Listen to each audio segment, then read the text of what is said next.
जो है में बहुत बल है, बहुत स्वामी जी अच्छे से कर रही है साहब। आज का हमारा शो बहुत खास है क्योंकि बहुत रिक्वेस्ट आ रही थी लगातार कि कोरोना के इस दौर में एक दिन कम से कम महिलाओं के लिए होना चाहिए और प्रेगनेंसी पे बात होनी चाहिए क्योंकि प्रेग्नेंट महिलाएं जो है उनमें बहुत दहशत, बहुत डर है। मकरासन में तो आज पूरी आधी आबादी आपको देख रही है स्वामी जी।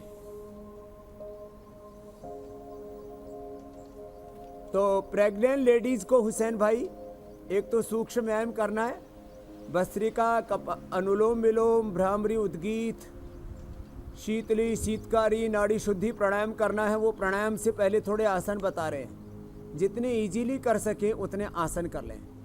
ये मकरासन आदि इजीली कर लेती है माताएं बहनें और ये उनके लिए बहुत ज़रूरी है।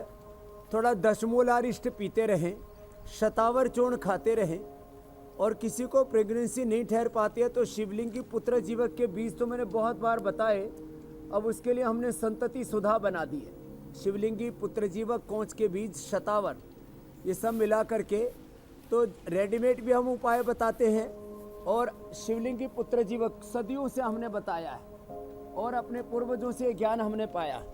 तो शिवलिंगी पुत्र जीवक, संतति सुधा, ऐसे ये नए नए उपाय भी आज थोड़े हम बताने वाले हैं। तो ये सब चीज़ें मकरासन और भुजंगासन करते करते लेडीज को सुबह उठ करके आंवला एलोवेरा जूस सबको पीना चाहिए। आंवला, एलोवेरा और गिलोय, और एलोवेरा जेल लगा लेना चाहिए फेस के ऊपर। ये फेस के ऊपर लगा लेते हैं ना तो चेहरे की रौनक ऐसी अच्छी रहती है कि एवर यंग रहेगी स्किन और कोलेजन अच्छा रहे। इसके लिए थोड़ा सा तिल, 1 चम्मच तिल लेडीज़ को डेली खाना चाहिए। 1 चम्मच तेल, 1 चम्मच फ्लैक्सीड और गाजर का जूस, तो उनका कोलेजन कभी भी टूटेगा नहीं, 100 साल तक जवान रहेंगी। और इसके साथ साथ उनका हीमोग्लोबिन और ओमेगा की भी पूर्ति हो जाएगी फ्लैक्सीड से। मकरासन, भुजंगासन करते हैं। और इम्यूनिटी को बढ़ाने के लिए लेडीज के लिए सबसे अच्छा होता है शतावर चूर्ण। शतावर चूर्ण हमने सबको बताया है, शतावरी का चूर्ण भी उपलब्ध कराया और ये शतावर तो इतना जबरदस्त है। लेडीज को शतावर और जेंट्स को अश्वगंधा। अश्वगंधा में विथिनोन भी होता है। गिलोय, अश्वगंधा और तुलसी का सबसे पहले प्रयोग हमने कोरोना के लिए बताया था और उसी से आज करोड़ों लोगों की इम्यूनिटी बढ़ा करके और कोरोना के खिलाफ गिलोय से और अश्वगंधा से, अश्वगंधा में विथिनोन और गिलोय में टेनोकार्टिसाइड जो होता है उससे हमने कोरोना के खिलाफ लड़ने की ताकत दी है। लंबे लंबे श्वास, चलो भुजंगासन, दोनों हाथ थोड़ी के नीचे रख करके ऐसे। तो सब बहनों को आज जो अभ्यास बता रहे हुसैन भाई ये करने चाहिए। इनके साथ साथ जिन लेडीज को अलग अलग प्रकार की डेफिशिएंसीज रहती हैं, आयरन की डेफिशिएंसी तो प्रेगनेंसी से लेकर के हमेशा ये लेडीज को अक्सर रहती है, तो उनको हम हरी सब्जियों के प्रयोग के साथ साथ बोलते हैं आंवला, एलोवेरा, गिलोय, अनार, गाजर, चुकंदर,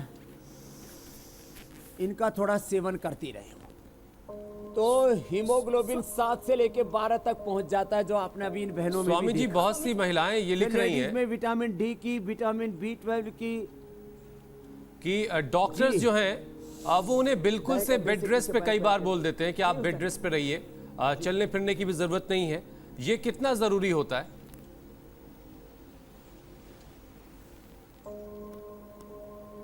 बेड रेस्ट ऐसी लेडीज को बताना पड़ता है जिनकी इम्यूनिटी बहुत वीक है, जिनके इंटरनल ऑर्गन्स बहुत वीक है और जिन्होंने कभी जिंदगी में व्यायाम नहीं किया है। अभी देखो, हम तो खेत में पैदा हुए हैं। हमारी माताजी खेत में काम कर रही थी, घास काट रही थी, लावणी काट रही थी, वही पैदा हो गए तो अपने को टोकरे में रख करके घर ले आई। तो ये सारी माताएं हंस रही है कि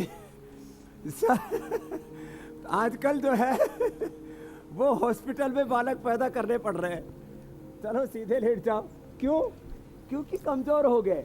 तो पहले से ही जो लेडीज ये मरकटासन, पवन मुक्तासन, उत्तान पादासन आदि आसन, सूर्य नमस्कार पहले से ही प्राणायाम करती रहेंगी तो उनको बेड रेस्ट की जरूरत नहीं पड़ेगी। और मूलबंध लगा के रखें। प्रेगनेंसी के दौरान जिनका पेडू भाग, उसको आम लोक भाषा में मसाना बोलते हैं, जिनका मसाना कमज़ोर होता है, पेडू कमज़ोर होता है, यूट्रस ओवरी कमज़ोर होते हैं, वो मूलबंध लगा के रखें तो उनको कतई बेड रेस्ट नहीं करना पड़ेगा। आपने प्रश्न पूछा, उसका मैंने एकदम साइंटिफिक उत्तर दिया है। नाभि के नीचे वाले भाग को खींच के रखना, उसको मूलबंध कहते हैं। तो ये मरकटासन के साथ साथ वो उपाय भी बता दिया, अभी प्राणायाम के दरमियान वो भी बताएंगे सब। स्वामी जी, तो कोरोना की प्रेगनेंसी के दौरान बेड रेस्ट करने की जरूरत नहीं पड़ेगी हुसैन भाई। बिल्कुल स्वामी जी, कोरोना की वजह से महिलाएं सर्जरी से भी डर रही हैं। योग के जी, वो अर्चना। कौन से अभ्यास हैं जो महिलाएं करें जो प्रेग्नेंट हैं तो नॉर्मल डिलीवरी के चांस बढ़ सकते हैं? क्योंकि आजकल आप जानते हैं हॉस्पिटल जाना और सर्जरी कितनी खतरनाक, लोगों के मन में डर बैठा हुआ है। डिलीवरी के चांस ही नहीं बढ़ सकते अर्चना जी, नॉर्मल डिलीवरी ही होगी। इसके लिए क्या करें? अभी इसके लिए जो अभ्यास बता रहे, देखो, एक एक पैर से ऐसे उत्तान पादासन करें, क्योंकि दोनों पैरों से उत्तान पादासन प्रेग्नेंट लेडीज के लिए थोड़ा मुश्किल होता है। तो दोनों पैरों से नहीं करके एक एक पैर से ये उत्तान पादासन करें। जिनको लेडीज को नॉर्मल डिलीवरी करने हैं तो ये सेतुबंध आसन करें, ये वाला आसन करें। शुरू में थोड़ा सा चैलेंजिंग लगता है, लेकिन फिर शरीर सध जाता है ऐसे। और देखो, नॉर्मल डिलीवरी जिनको चाहिए मूलबंध के साथ, थोड़ा देखो पहले से ही ये बटरफ्लाई करती रहे। चलो बटरफ्लाई करो। आज तो पेड़ों के बीच में खूब आनंद आ रहा है, पत्ते फूल झड़े जा रहे हैं और हम योग किए जा रहे हैं। तो जिनको नॉर्मल डिलीवरी करनी होती है, एक होता है अपामार्ग, ये रहा। तो ये अपामार्ग जो है, गर्भावस्था के दौरान तो शतावर खाते रहे, बादाम अखरोट पीस करके लेते रहे, बटरफ्लाई करें। और अभी प्राणायाम बता रहे जो बहुत महत्वपूर्ण है। अपामार्ग की जड़, ये उल्टा कांटा बोलते हैं इसको, ऐसे हाथ लगाओ ना तो पूरा हाथ में कांटे कांटे लग जाते हैं। तो इसकी जड़ नाभि पर लगा दे 9 महीने के बाद, अपने आप नॉर्मल डिलीवरी हो जाती है। ये मैंने हजारों माताओं बहनों पर प्रयोग किया हुआ, एक बहुत ही साइंटिफिक उपाय आपको बता दिया है। गर्भावस्था के दौरान देखो, ये बटरफ्लाई और ये सूक्ष्म व्यायाम तो जो हाथों पैरों के हम बताते ही है, ऐसे ये सब तो करते रहे। ये सूक्ष्म व्यायाम अलग अलग जो हमने बहुत बार बताए हैं, आज भी थोड़ा सा एक बार दोहरा दे रहे हैं ऐसे। और इसके अलावा जो है प्राणायाम, वो अभी बताएंगे हम। तो अब इंडिया टीवी हर वक्त हर जगह डाउनलोड करने के लिए सर्च करें India TV news Google play store या ऐप स्टोर पर।